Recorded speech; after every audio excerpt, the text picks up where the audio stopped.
At 3:17 in the morning, Rowan Harper was not supposed to be awake. The Boston winter pressed against her studio apartment like a living thing, cold, suffocating, relentless. Frost climbed the fire escape outside her window in crystalline fingers. The street below lay empty, abandoned, the kind of abandon that only exists in those hours when the city pretends it does not exist at all. She had been walking home from the Mercer mansion when she heard it.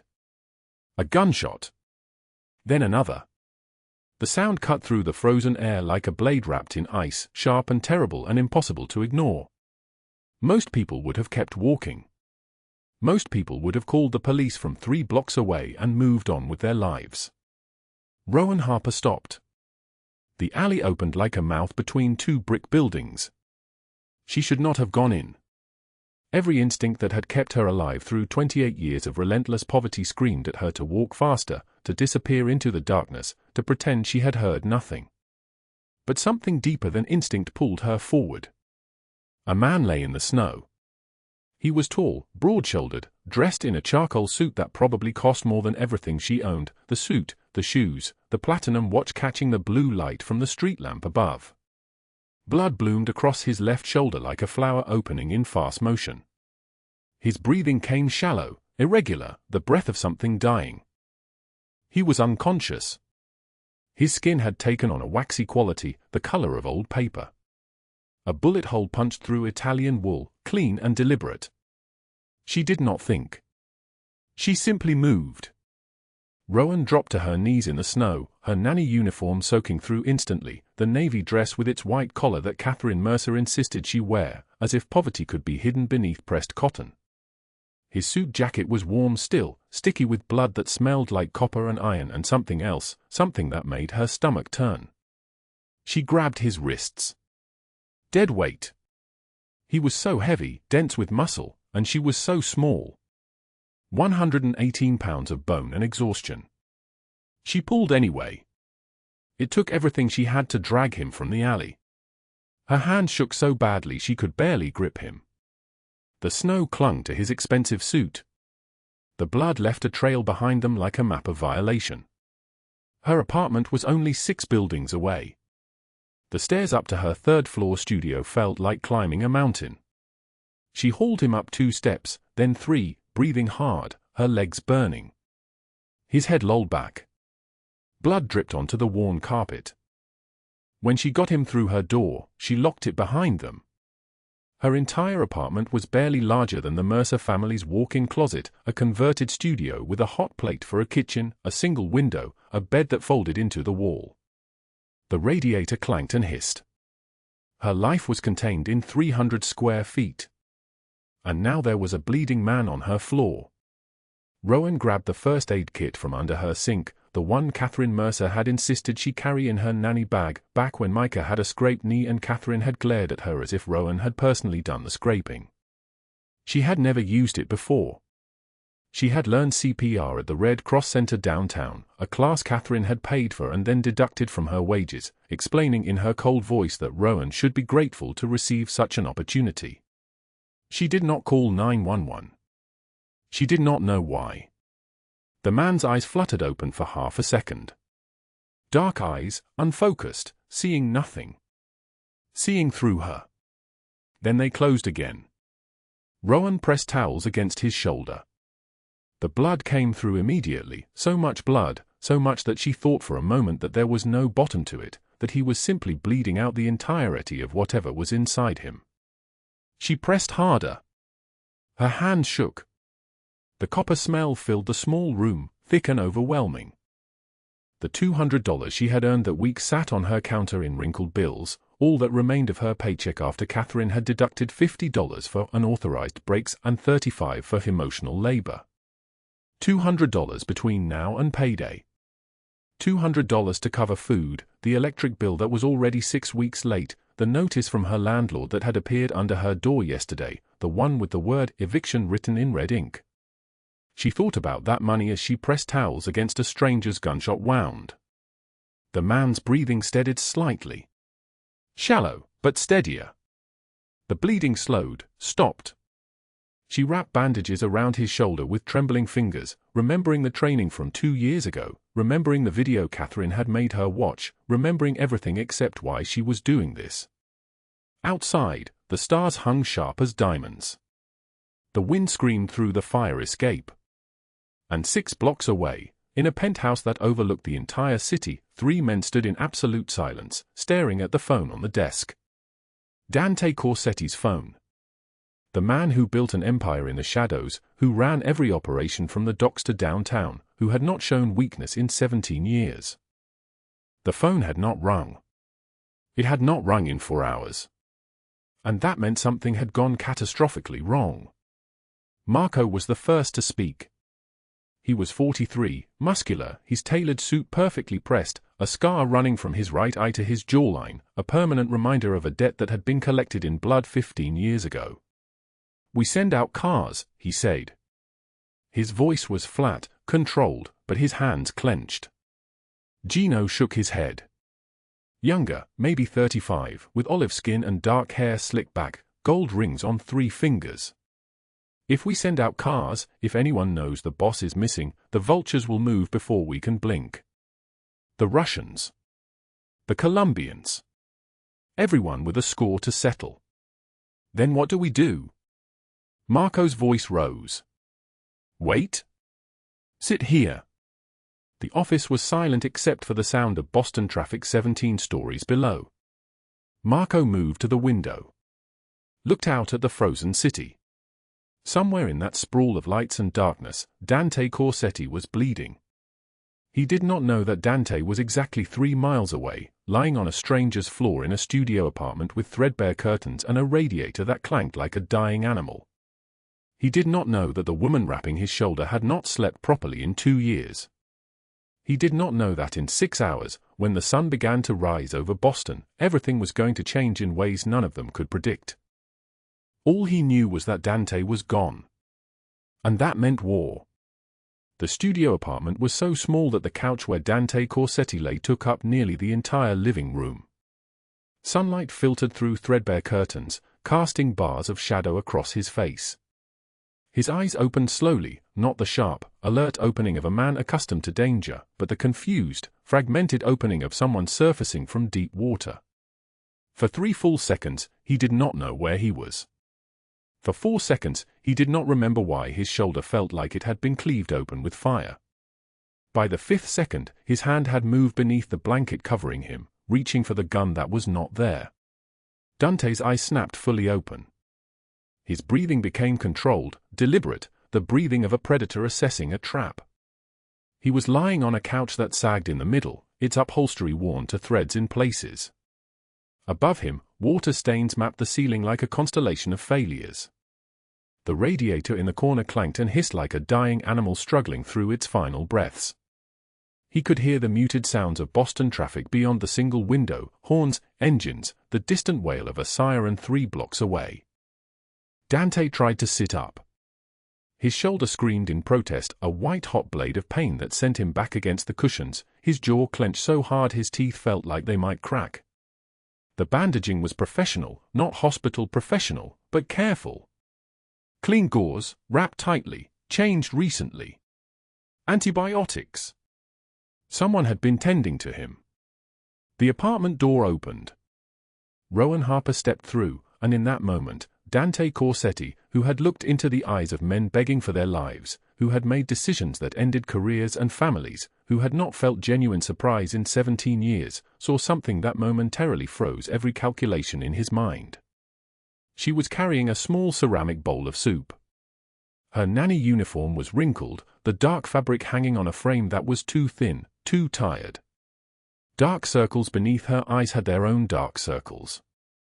Her hair, a deep auburn that might have been beautiful, was pulled into a braid so tight it looked like it was giving her a headache. But it was the way she moved that caught him, careful, measured, as if every step cost something she could not afford to lose. When she saw his eyes open, she froze.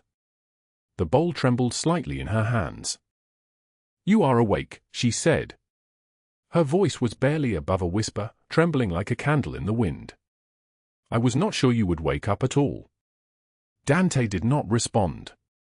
He was studying her with the cold, methodical assessment of a man who had learned long ago that every detail was either a weapon or a warning. The apartment. The single window. The kitchen that was really just a hot plate and a sink visible through an open doorway. The stack of papers on the counter, several marked with red stamps. Final notice. Past due. Payment required immediately. His eyes moved to her hands. The bowl she was holding. The fingernails bitten down to the quick. And then, he saw the long sleeves of her uniform, despite the apartment being warm enough that sweat beaded on her collarbone. In July, in Boston, in an apartment with a radiator that sounded like it was actively dying. "My name is Rowan Harper," she said, and she sat down on the floor because the couch was his and it seemed wrong to her to sit above a man who might still be dying. "You have been unconscious for 3 days. You were shot. I found you behind the warehouse on Atlantic Street. You were bleeding very badly, and I did not know what to do, so I brought you here." "You brought me here," Dante repeated. His voice was deep and solid like an oath, cracked slightly from disuse. "A stranger. Bleeding. To your apartment." "I did not know what else to do," Rowan said. "Calling the police seemed wrong. You clearly did not want the police. So I used what I had. Bandages from the dollar store. Antiseptic. I read about wound care online. I changed your bandages every 8 hours for the first 2 days when the fever came, and I put cold water on your forehead when you were shaking." Dante looked at the soup. Then back at her. "How much does that bandaging cost?" "The antibiotics." "Does it matter?" she asked. "Answer the question." $47, she said. "For everything." "I had $200 saved. Now I have $153. The bandages were the expensive part." $200. She had saved $200, and she had spent a quarter of it on a stranger. Dante processed this the way he processed all information, as a calculation of risk and weakness. But something else moved in his chest at the same time, something cold and dangerous that he could not quite name. "Your name is Rowan," he said. "Yes." "Why did you help me, Rowan?" She was quiet for a long time. The radiator clanked again, twice, then fell silent. Outside, someone honked a car horn twice, short, angry bursts of sound. "You were dying," she said finally. "That is all. You were dying, and I could not let that happen while I was still breathing." Dante closed his eyes for a moment. When he opened them again, he asked, "Where are my clothes?" "Washed. They are dry now. I cleaned the blood out as best as I could, but the jacket is probably ruined." The blood soaked through to the lining. Over the next 4 days, Dante remained in that apartment while his shoulder began its slow, painful journey toward healing. Rowan went to work each morning at the Mercer mansion in the wealthy part of Boston, and she returned each evening with her dark circles deepened and her exhaustion written across every movement. She gave him the couch. She slept on the floor beside it, though Dante did not learn this until the second night when he woke to hear her crying quietly in the darkness, not sobs, but the careful, controlled crying of someone who had learned to do it without making a sound.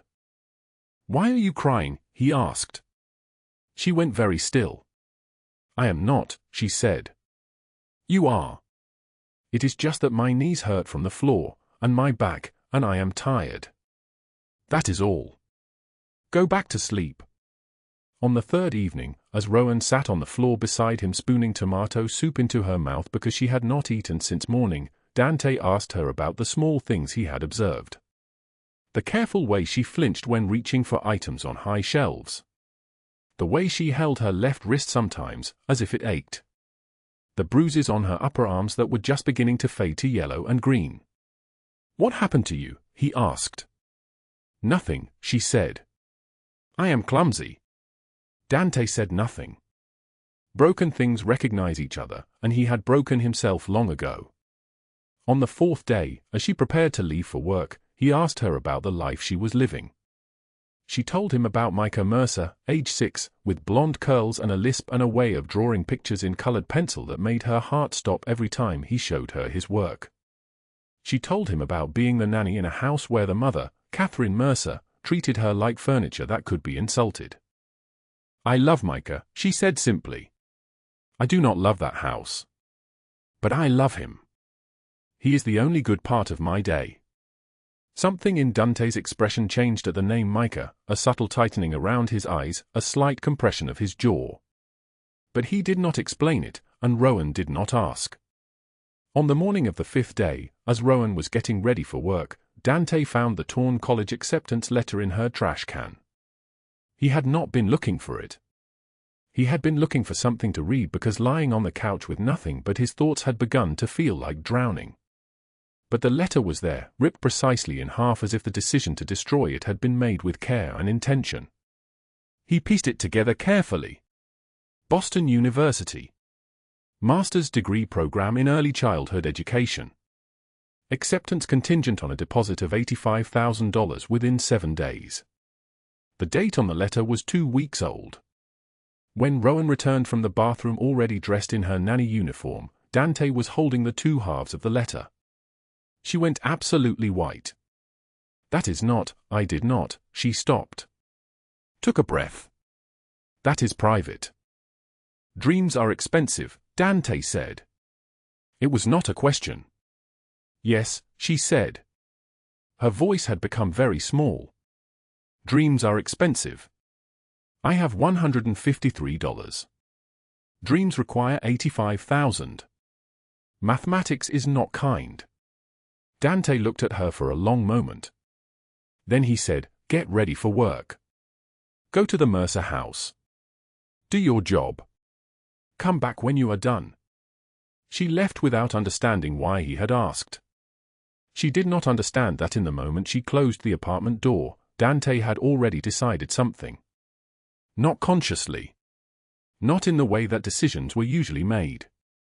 But in the way that men like him made decisions, with the certainty of someone who had long ago stopped believing that some things could not be changed. When she was gone, Dante moved slowly to the window and looked out at the street below.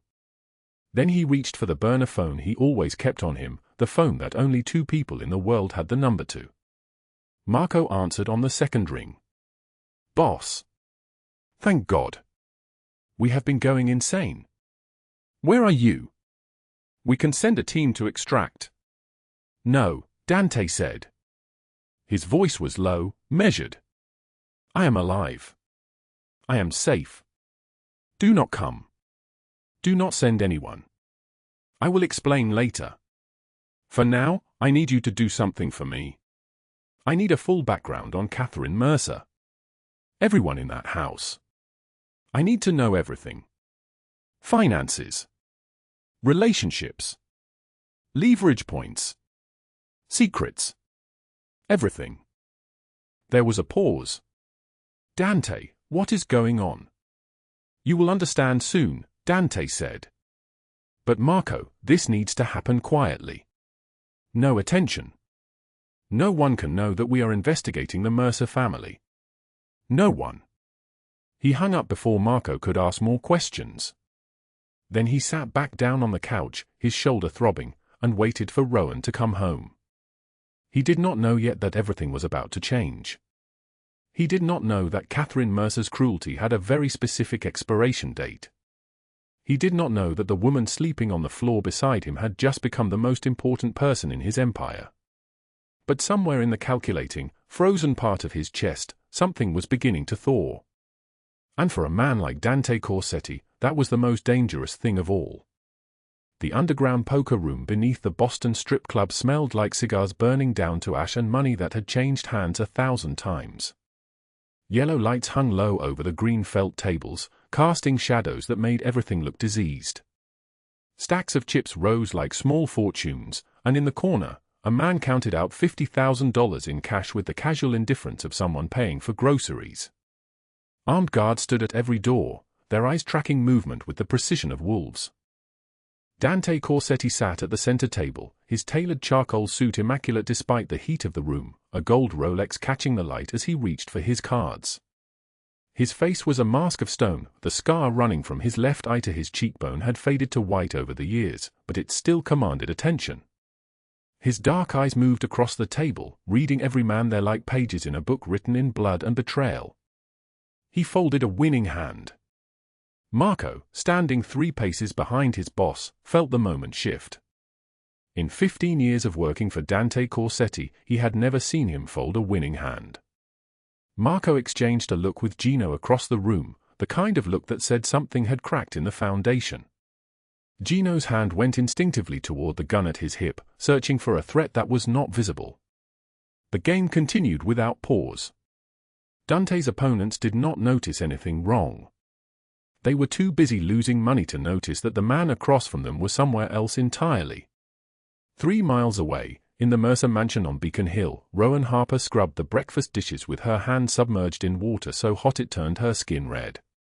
The kitchen was all stainless steel and marble countertops, a room that cost more than she made in 3 years. Catherine Mercer sat at the kitchen table, still in her silk robe despite it being nearly noon, reading a designer magazine with one perfectly manicured hand wrapped around a coffee cup. A toy, a small plastic dinosaur, lay on the kitchen floor. Catherine's eyes found it the moment Rowan turned around. Cold eyes. Eyes that had learned to weaponize disappointment into an art form. Catherine Mercer was 45 years old and had never worked a day in her life, but she had mastered the expression of someone deeply inconvenienced by the existence of others. Rowan, Catherine said, her voice smooth as glass. What is this? Rowan's stomach tightened. I am sorry. Micah must have left it when I took him to breakfast. I will. You will be more careful, Catherine interrupted. This house is not a playground. It is a home. A showplace. There are standards. Rowan picked up the dinosaur, her hand still dripping. She said nothing. Saying nothing had become her primary survival skill. Apologizing cost her energy she did not have. Defending herself cost her the job. So she stood there, small and invisible, and waited for Catherine to lose interest. Catherine returned to her magazine. Rowan returned to the sink. At 3 o'clock, when Micah came home from school, he threw himself at Rowan with the force of a small meteor. She caught him, held him against her hip, and in that moment her entire body relaxed in a way it could not relax anywhere else. Micah was 7, gap-toothed, with Rowan's dark hair and eyes that had not yet learned to be afraid. Vivi, he said, using the nickname he had created for her, can we go to the park? Catherine said maybe. Rowan looked at Catherine, who gave a brief nod from her position on the living room sofa. 1 hour. Not a minute more. The Mercer family code. The park was 2 blocks away, and it was the only part of Rowan's day that belonged entirely to her. She and Micah walked there through the October afternoon, her hand around his backpack, his small fingers occasionally squeezing hers. The trees were turning gold and crimson, leaves spiraling down like burnt paper. Micah ran immediately to the jungle gym, a structure of metal and rope that rose 8 feet from the ground. Rowan sat on a bench, watching him climb, her eyes tracking his every movement. He was nimble and fearless, scaling the frame like a small monkey. He reached the top platform and looked back at Rowan to make sure she was watching. She was always watching. He climbed higher than he had before. Her heart began to beat faster. Higher still, until he was at the very peak of the structure, standing on the highest bar, his arms outstretched like he was flying. For a moment, just a moment, his grip slipped. His feet went out from under him. Time did not slow down the way people said it did. Time accelerated. Rowan's body moved without permission from her brain. She sprinted from the bench, her legs pumping, and positioned herself beneath him just as gravity did its work. They collided hard, and the impact threw them both to the ground, Rowan taking the full weight of the fall, her back hitting the earth, Micah landing on top of her. The wind went out of her lungs. For 3 seconds, she could not breathe. But she was already moving her hands over Micah's body, checking for breaks, for blood, for anything wrong. Are you hurt? Micah, are you hurt? No, he said, his face against her chest. Are you? She sat up slowly, checking herself. Her left arm throbbed where she had caught most of the impact. Her sleeve had torn on something sharp, a metal edge, a stone, something. The tear was clean and long, running from shoulder to wrist, and it had peeled back far enough to expose 4 inches of her forearm. The scars. 3 cigarette burns, evenly spaced like a deliberate pattern. One slashing cut that ran diagonally from elbow to wrist, white and raised like a mountain range on a map. The marks that said, "Someone hurt you, and you lived, and you never told anyone." Rowan yanked the sleeve down so hard she heard the fabric tear further. Micah did not notice. He was too busy checking on her, his 7-year-old face crumpled with concern. Someone else noticed. A man stood 30 feet away, near the line of oak trees that bordered the park. He wore a charcoal suit that was slightly too expensive for a public park. His hands were in his pockets. His face was unreadable. Dante Corsetti had left the poker game without explanation, had driven to this neighborhood on pure instinct, had positioned himself near the park where he had been watching Rowan for 3 days because he could not explain the pull and because men like him had learned to trust the pull. He had seen the fall. He had seen the scars. He had seen her reaction. Their eyes met across the playground. Rowan's breath caught. She grabbed Micah's hand and stood, moving toward the park exit, her mind racing. He was following her. He had been at the diner when she worked the night shift. He had been at the grocery store. She had felt his presence like a shadow that would not dissipate. Dante walked toward her, his hands visible, his pace deliberate but not threatening. He looked like what he was, a man used to having gravity bend around him. "You are following me," Rowan said. Not a question. "Yes," Dante answered. His voice was deep and solid like an oath, with no hint of apology. "Why?" "Because I needed to know you were real," he said. "Because the woman who pulled me from a ditch at 3 in the morning and shared her last $2 did not make logical sense to me. Because I spent 2 weeks trying to understand how someone that broken could be that kind." Rowan said nothing. Micah, sensing the tension in her hand, pressed against her leg. "Your daughter is beautiful," Dante said, looking at Micah. "He is not my daughter. He is, I am his nanny." "Ah," Dante said. "That changes nothing. The way you hold him is the way mothers hold their children." At 11 o'clock that night, Dante sat in a room he rarely entered. The nursery. The walls were pale blue, a color he had chosen 15 years ago when he was still someone different, someone who believed in the future. A crib stood against one wall, assembled but never used. A mobile hung above it, dust coating the small wooden animals. And on the wall above the changing table, in letters painted by his wife's hand before she became a ghost and then gone entirely, was the name Sophia. He did not say it out loud. He had not said it out loud since the morning the doctor placed a stillborn daughter in his arms and told him she would not take a breath. That was 12 years ago, and in all the years since, only one woman had heard him speak that name.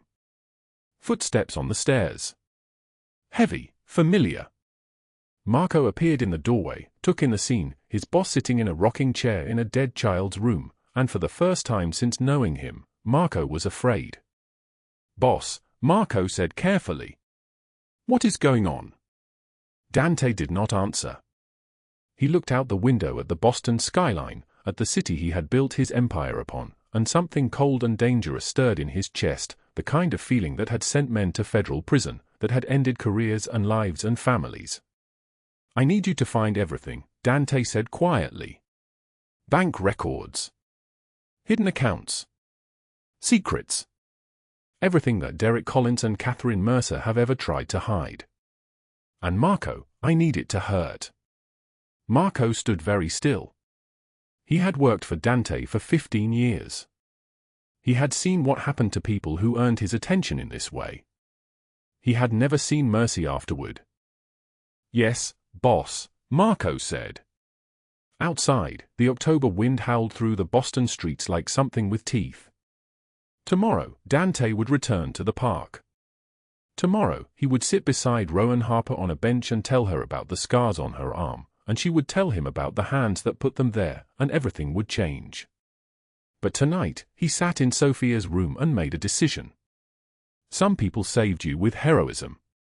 Some saved you with violence. And some, the dangerous ones, saved you with the simple choice to burn down everything that tried to break you. Word count, 1847.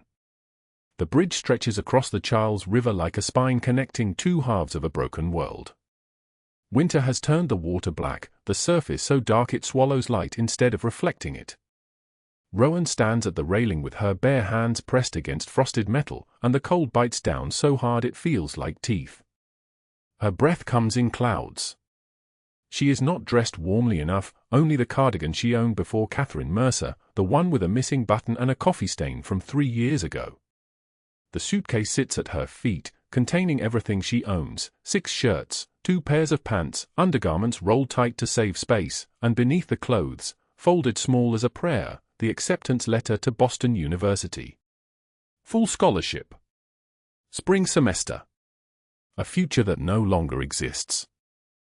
$200 in her pocket. That is all. $200 and a phone that will run out of battery in the morning because she cannot afford to charge it anywhere. The wind cuts across the bridge like a blade wrapped in ice.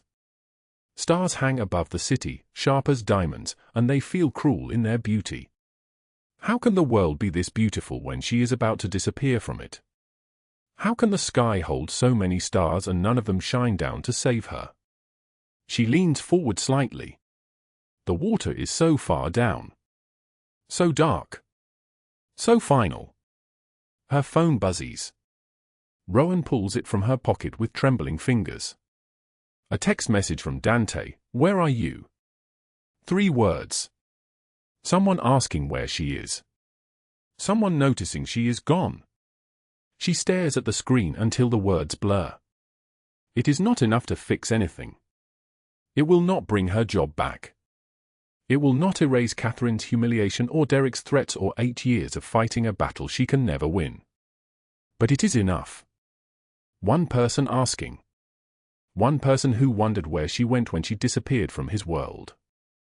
Rowan steps back from the railing. She types, "I am okay." The lie takes 2 seconds. She is not okay. Her hand shakes so badly she has to type the message 3 times before it sends correctly. But she is breathing. She is standing on this bridge and she is breathing, and that, for now, is enough. She sits on the frozen bench with her suitcase beside her and waits for the sun to come up, knowing it will not warm anything. Meanwhile, across the city in Dante Corsetti's penthouse, Marco knocks twice and enters without waiting for permission. The boss stands at the window, looking down at Boston like a general surveying a battlefield. His expression is carved from stone. "We have everything," Marco says, his voice careful and quiet. Dante does not turn around. Marco continues. "Derek Collins has been skimming from the Mercer accounts for 2 years. $340,000 total. Catherine Mercer has been laundering money through her charity foundation. $1.2 million in offshore accounts scattered across the Cayman Islands and Switzerland." Dante's jaw tightens. His hands curl into fists against his thighs. "And boss," Marco swallows. "We found something else. 8 years ago, Catherine paid off a police report. Domestic violence. The victim's name was sealed, but we got it. Rowan Harper. Catherine knew. She hired Rowan knowing she was running from something, and she exploited it." The silence that follows lasts for 7 seconds. Marco counts them.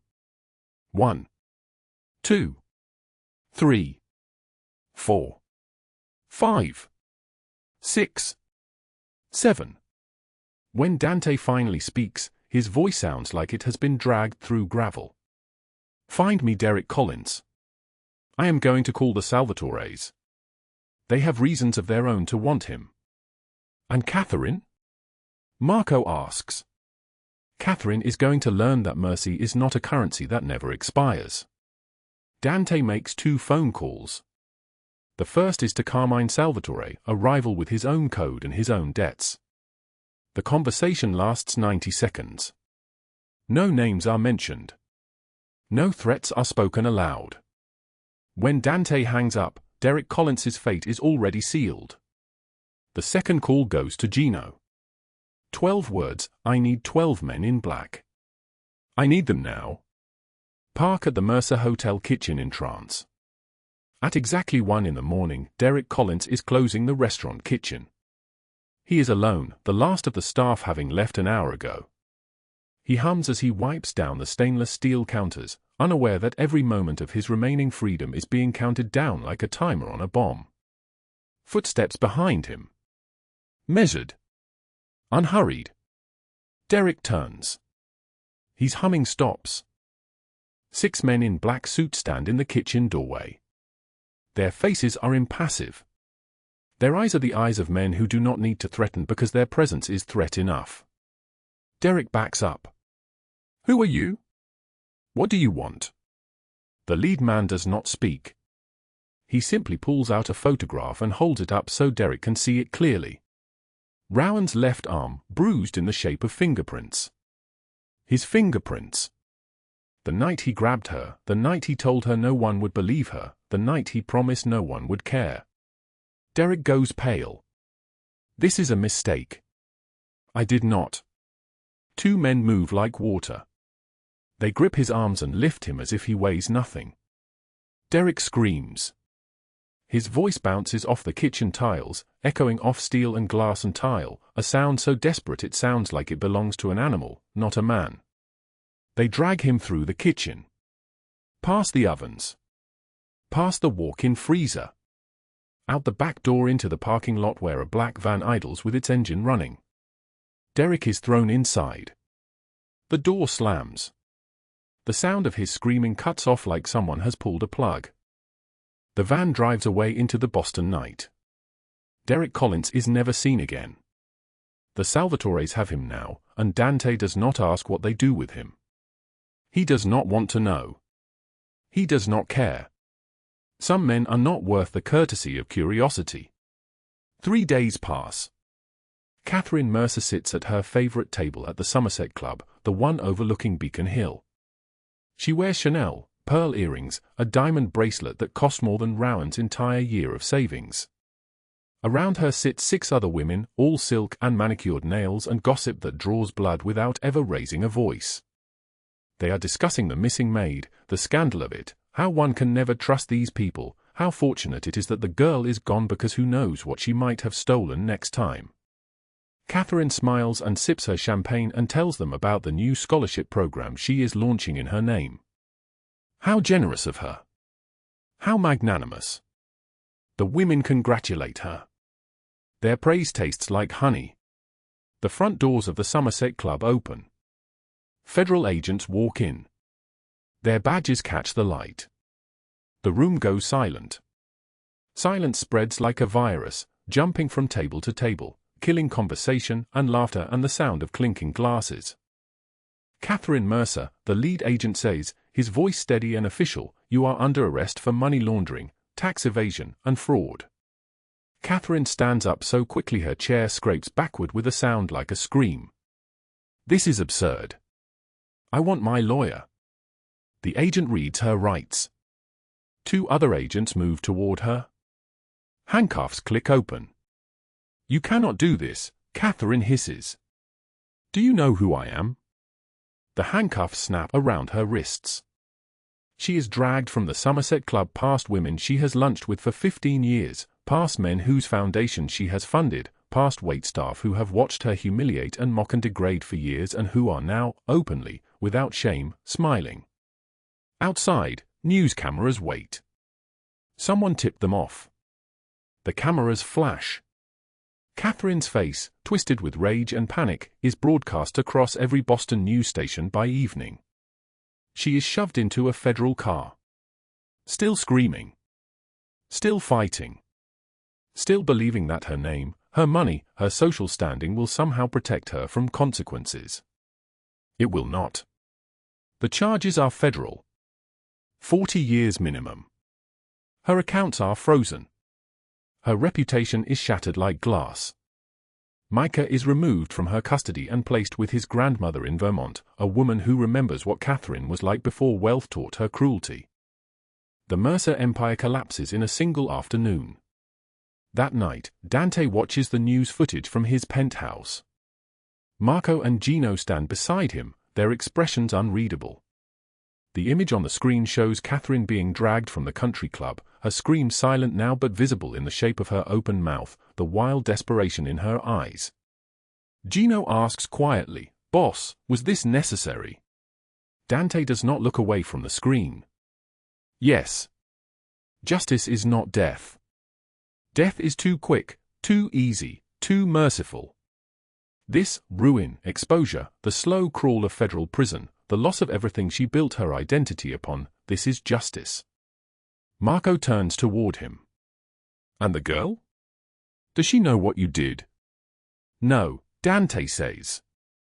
Let her think it was karma. Let her think the world finally balanced itself. But what Rowan does not know is that every move, every arrest, every scream was orchestrated by the man she saved at 3 in the morning. Let her believe that sometimes the universe corrects itself. Let her believe in miracles. The news footage plays on repeat. Catherine's face. Her screams. Her world ending. Dante thinks of Rowan standing on a bridge in the freezing dark, thinking about giving up. He thinks of the text message he sent. "Where are you?" 3 words that kept someone alive. Tomorrow, he will find her. Tomorrow, he will bring her home. But tonight, he stands in his penthouse and watches justice unfold across a television screen, and he understands something he has known for a very long time, that some people save you with heroism, and some save you with violence, and some, the ones you have to be most careful of, save you with the simple choice to burn down everything that tried to break you. The rain begins at midnight, hard and cold, drumming against the penthouse windows like something trying to get in. But somewhere in Boston, on a bridge over the Charles River, a woman named Rowan Harper has stopped looking at the water. She is looking up now. Toward the stars. Toward tomorrow. Toward the moment when someone will find her and tell her that Derek Collins has vanished and Catherine Mercer is going to federal prison and that she is finally free. The rain keeps falling, but she does not feel it anymore. She is warm now. She is alive. And that is enough. 1 year later, a clear Boston evening settles over the city like a benediction.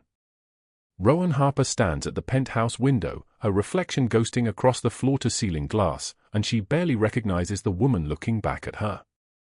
This woman wears a slate-gray dress that costs more than she used to make in a month.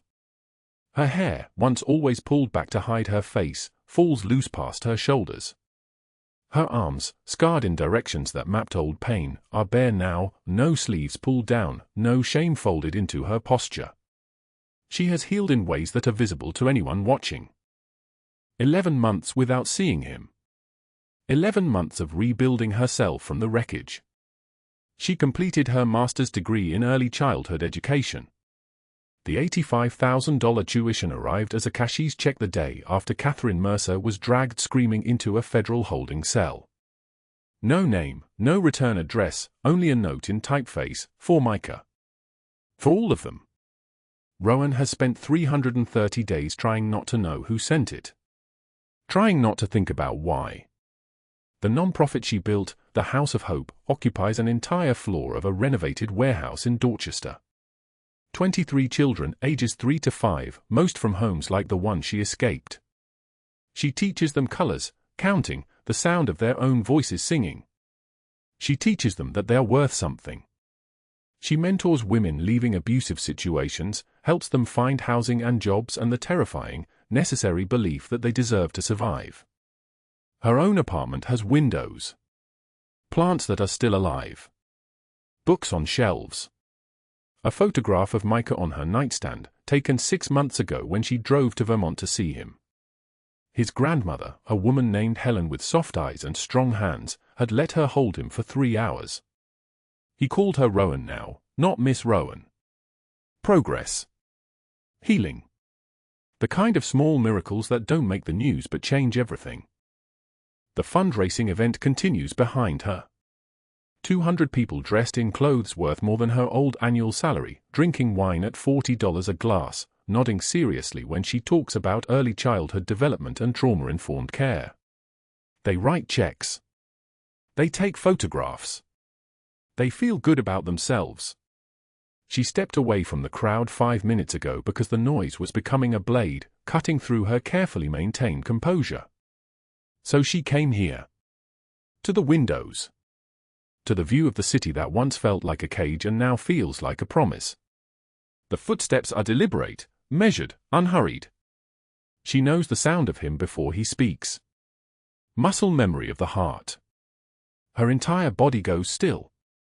"You look different," Dante Corsetti says, his voice like thunder rolling through a closed room. Rowan turns.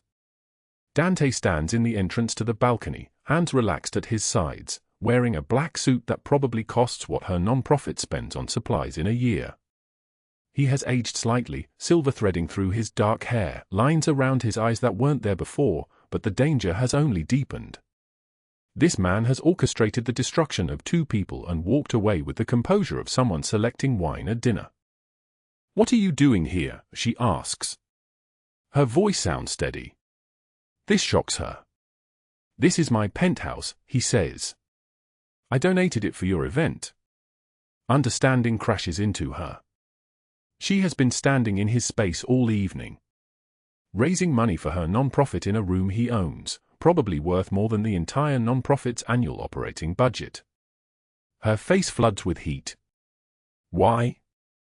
The word comes out smaller than she intended. He steps closer, not crowding her, just closing the distance between them. "Because I have been watching you build something beautiful, and I wanted to help without interfering. You have been watching me. For a year." He says this like it is the most normal thing in the world. Every news article about your non-profit. Every photograph from your events. Every time you spoke at a community forum about childhood trauma. I have been watching. She does not know if she should be angry or touched. She settles on both. "I need to tell you something," he continues. "And I need to tell you in a place where you feel safe. So we are going to step outside." They move onto the balcony, the Boston skyline stretching below them like a map of all the places she used to be afraid. The night is clear, sharp, winter approaching with its particular cruelty. Stars hang above them like diamonds someone carelessly scattered across black silk. Dante stands beside her, looking out at the city. When he speaks, his voice is different than she has ever heard it. Quieter.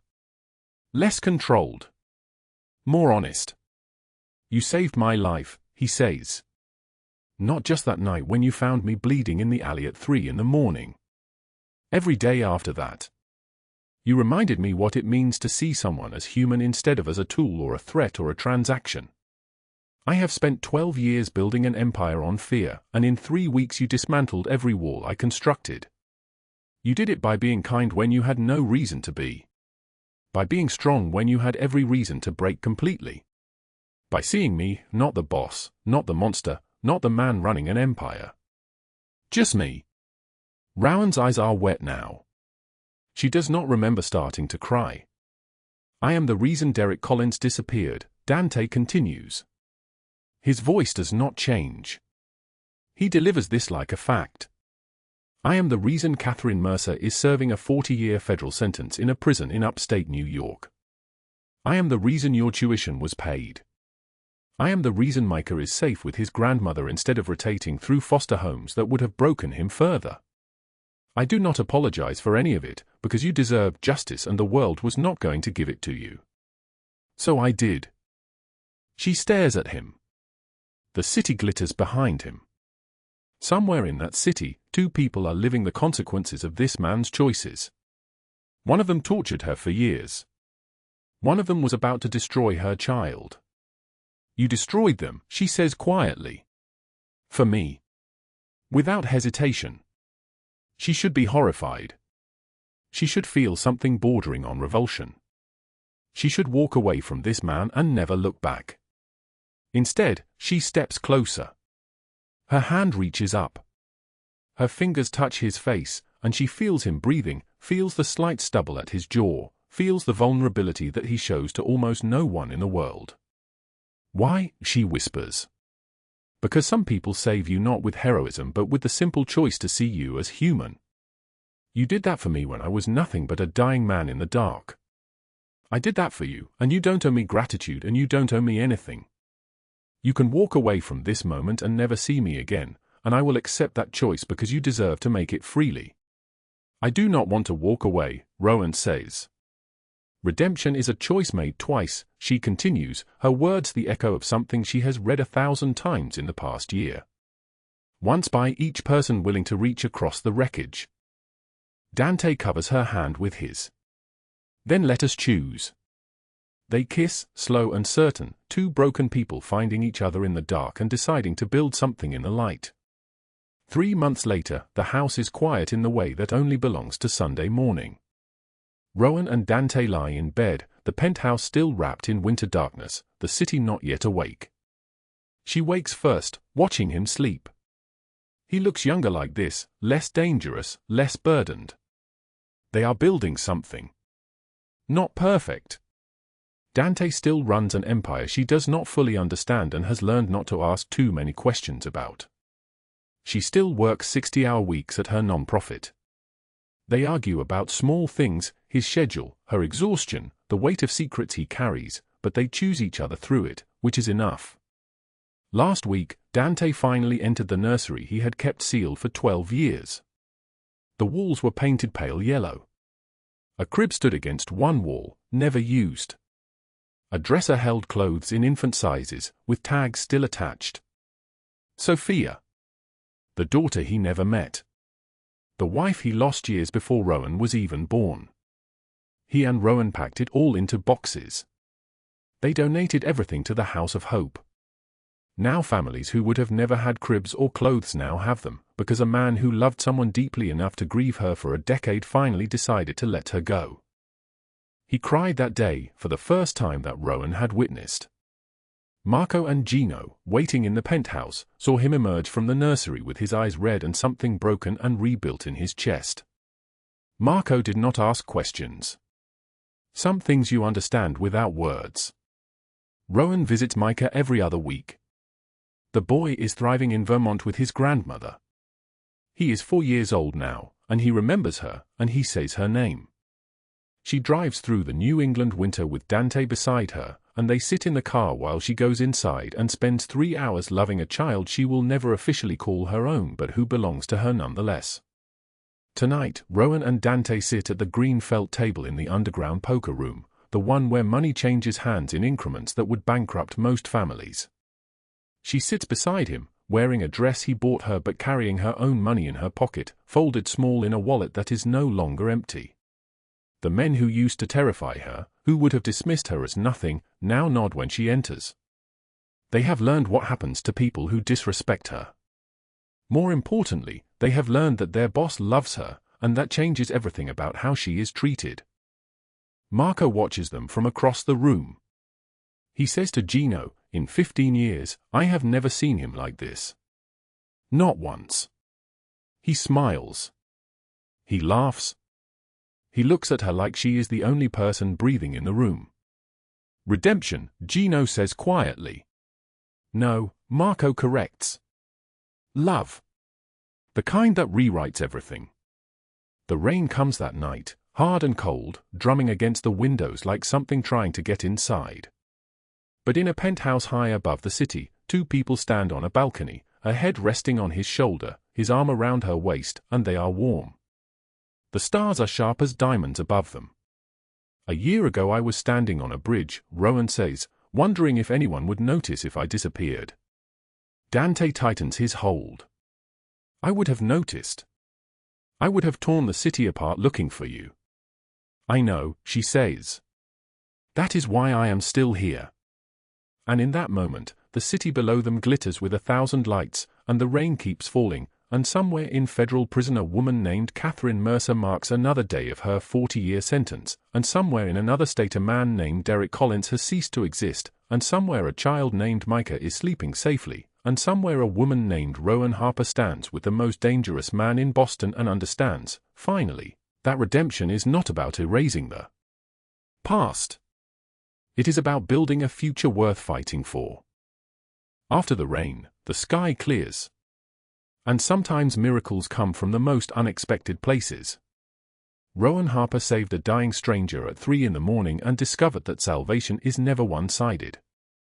The person you save might be the person who saves you back. Dante learned that power is not control. It is the choice to protect what matters. Sometimes the most dangerous man in the city is the one willing to burn the world down to keep you safe.